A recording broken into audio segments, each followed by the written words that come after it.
मेरा नाम सलीम अल, बाप का नाम इसाक।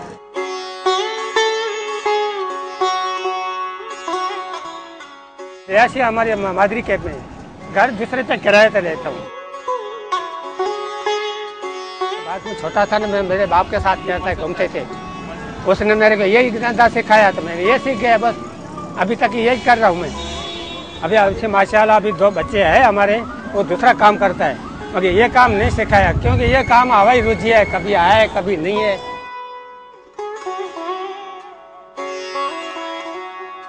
ये पिंजन बोलता है इसको, ये पहले पुरानी यही पिंजन बोलता है इसको, रुई पिंजन धुनकी। पहले मिस्त्री बनाते थे, पहले की पुरानी की बात है, अभी तो कोई मिस्त्री भी नहीं बनाता है इसको। एक बार भी बुढ़े पे 100-125 आदमी थे यहाँ कराची में, अभी हमें 1 आदमी है सिर्फ, क्योंकि अब सब मशीन वाले निकल गए। तो ये काम नहीं, अभी मेरे से दूसरा काम नहीं होता तो मैं यही करता हूँ अभी तक। कभी है कभी नहीं है, कितना दुकानदार करके काम करता हूँ। पहले हमारा जो है वो हाथ की धुनकी से तक धुनकी जो है वो थी।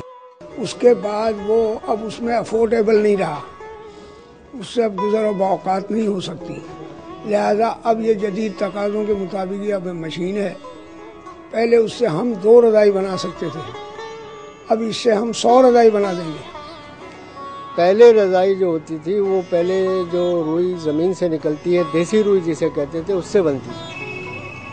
अब वो काफ़ी अरसा ख़राब ही नहीं होती थी। अब जो रुई बनती है, अब ये जिसका वेस्ट निकलता है उस वेस्ट से ये बनता है। वेस्ट को दोबारा प्रोसेस करके उसकी रुई निकालते हैं। धुनकी वाला जो है वो पहले लोग कर रहे थे ना, अब उसके बाद जब से ये जदीद किस्म की मशीनें आई हैं, ये चीज़ें ख़त्म हो गई हैं बिल्कुल। तो अब तो ये मशीनें ऐसी चल गई कि अल्हम्दुलिल्लाह काफ़ी काम उससे हो जाता, उससे काम भी नहीं होता था ज़माने में। बहरहाल चलती वही थी उस ज़माने में। तो देखो कोई धंधा कारोबार नहीं है आदमी का, पहले अच्छा था, चलता था। अभी ये 2 साल 4 साल हो गया, 5 साल से बिल्कुल बेकार ही हो गया। ये तो पॉलिस्टर रुई लेते हैं हम लोग, मार्केटों से आती है, और इस साल बिल्कुल कारोबार इस नाम का नहीं है, पिट चुका है। हम लोग बहुत परेशानी हालत में बैठे हैं इस वक्त। महंगाई बहुत महंगाई है, हम लोग गरीब आदमी तो इतना परेशान है। अभी देखो एक बात है कि भीख मांगने वाला भीख मांग के खा जाता है, पैसे वाले का पैसा है। अभी दौर यही है, गरीब आदमी नहीं मांग सकता, नहीं उसको कोई देता है, नहीं पूरा कर सकता, अभी करे क्या? तो फिर दर गुजर करता है, कभी है ऐसा नहीं है, अल्लाह मालिक है। फिर अभी हमारे पानी भी आता है, 8 दिन के हफ्ते का पानी आता है, अभी 200 ने 300 रुपया बिल आता है। अभी कभी मिलता है, पानी भी नहीं मिलता तो एक गाड़ी को मंगाता है, फिर खारा पानी भी पीता है हम लोग, क्या करें? तो शुरू ज़माने में 4 आने किलो पिंजाई होती थी, आज 15 रुपए किलो पिंजाई है। उस वक्त देसी रुई जो ज़मीन की मिलती थी वो 2-2.5 रुपए किलो होती थी, जिसकी रज़ाई कभी ख़राब नहीं होती थी। आज मिलों का कचरा 40 रुपए कम से कम रेट है, उसके बाद आगे जैसी जैसी वैरायटी है उसके आगे आगे रेट है। इसलिए कि वो जो काटन की रुई है वो भी आजकल 4000 रुपये मन है। गरीबी है, बस मशीन चलाते बस मारा रेखा में, दिन में बस 150 180, बस कितना काम करते हैं इतना पैसा मिलता है। गली गली घूमता हूँ, जितने अभी आए रेंचो लेने या अपना वो उधर भी जाता हूँ मैं, करीमाबाद नसीराबाद, उधर मेरी जान पहचान वाले आए तो कॉलोनी में फिरता हूँ, उधर ही काम करता हूँ। मेरी 1 धुनकी तो वहाँ भी है, एक वहाँ भी रखा है, एक यहाँ रखा है, क्यों गाड़ी में आने जाने को बहुत तकलीफ होता है। रह जाएगा क्या मिलता है हमारे को, 40 रुपया मिलता है, कोई को 50 देता है, कोई 40 देता है, वो हिसाब से चलता है हमारा। गधे के 30 रुपया देता है, 5 रुपया तकिए के देता है, वो भी आया कभी नहीं है, ऐसा कभी कभी ऐसा खाली चले जाता है इंसान।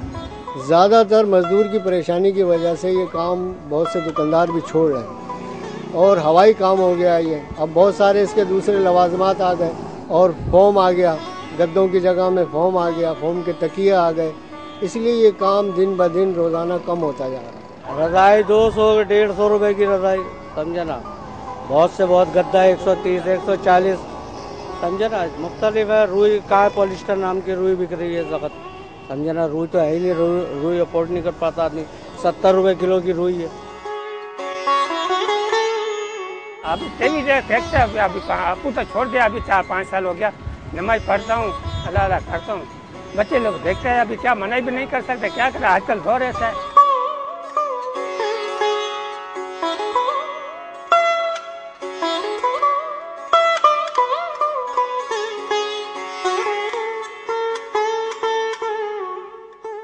ये पान जो मेरे मुंह में देख रहे हो, हम ये इसी डस्ट से बचने के लिए मुंह में रख के और ऊपर से कपड़ा ऐसे बांध करके और इस काम को करते हैं, तो इससे हम बचे रहते हैं। और जो इसमें बदएहतियाती करता है वो दमे का मरीज हो जाता है, टीबी हो जाती है उसको। ये इसकी सीख है। हमने ये पान रख लिया मुंह में और ये पट्टा बांध लिया।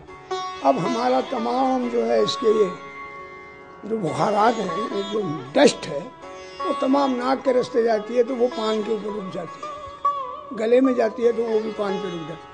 हम उसको निकाल के फेंक देते हैं, फिर मुंह साफ कर देते हैं। जो खाता है ना मिट्टी है तो गुड़ खाता है, चाय पीता है। अभी गुड़ नहीं खाता ना, पहले तो गुड़ जी खाते थे। अभी तो क्या चाय का मसलाबाजी ज़्यादा हो गया था, अभी चाय पीता है, क्योंकि ये मिट्टी से उसमें दिल आदमी को साफ हो जाता है, नहीं तो बीमारी हो जाती है इससे। जैसे कोई सांस वगैरह, कोई मर्द ऐसे कोई पैदा भी हो जाते हैं। पर हाल अल्हम्दुलिल्लाह अल्लाह का बड़ा एहसान है, मेरी उम्र तकरीबन 50 साल करीब है, कोई अल्लाह की रहमत से कोई चीज़ इसने नुकसान नहीं दिया। पर हाल ये गुड़ वगैरह खाते रहे, अल्हम्दुलिल्लाह बड़ी सेहत सही रहती है। उस रुई को खोला जाता है तो उसमें वो मिट्टी धूल भी मौजूद होती है। वो मिट्टी धूल वहाँ पे काम करने वाले जितने भी लोग हैं, वर्कर्स हैं, मजदूर हैं या जो भी हैं, उनके ऊपर उसके एलर्जी के मुख्तलिफ किस्म के असरात होते हैं। एक चीज़ और भी जो इसको हम एक बहुत छोटा सा कीड़ा कह लें, या महीन सा जरासीम नुमा कीड़ा जिसको हम डस्ट माइट कहते हैं, जो कि माइक्रोस्कोप से नज़र आता है।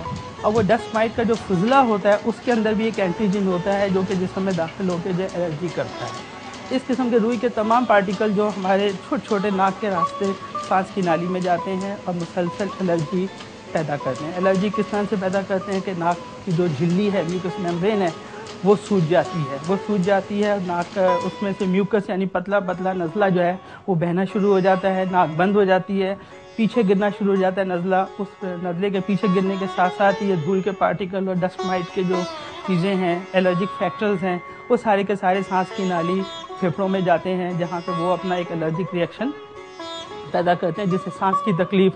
और अगर ये मुसलसल काफ़ी अरसे तक इसी किस्म का ये प्रोसेस चलता रहे तो लोगों को अस्थमा की शिकायत भी हो जाती है।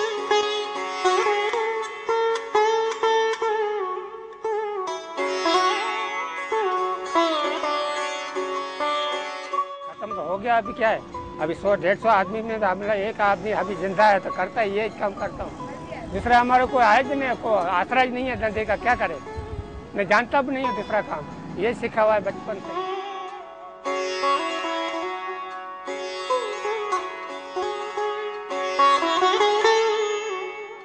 अपने को दौलत का नहीं था, वो इज्जत से आदमी रहते थे यार। हम लोग का अपना मुल्क के बनाने का, अपने इज्जत से पब्लिक को समझाना, उसको इज्जत करते थे। अभी तो कोई किसी के इज्जत का सवाल नहीं, अपना घर जेब भर गया तो बस खत्म। भले लीडर अभी क्या बोलो, अभी किसको बोलो, हर आपने जो आता है अपने घर भरता है। पब्लिक के लिए कोई भी अच्छा नहीं है भाई, सब आता है अपना। यहाँ पे देखो लूट मारी लगी हुई है, जो आया उसको गोली मार के चले जाते हैं। आदमी को कोई भरोसा नहीं किसी का, आदमी कैसे मरते हैं जैसे जानवर मरता है। पहले जानवर के भी कदर करते थे कि यार आदमी जानवर मर गया, अभी आदमी मर जाता है कोई उठाने वाला भी नहीं है।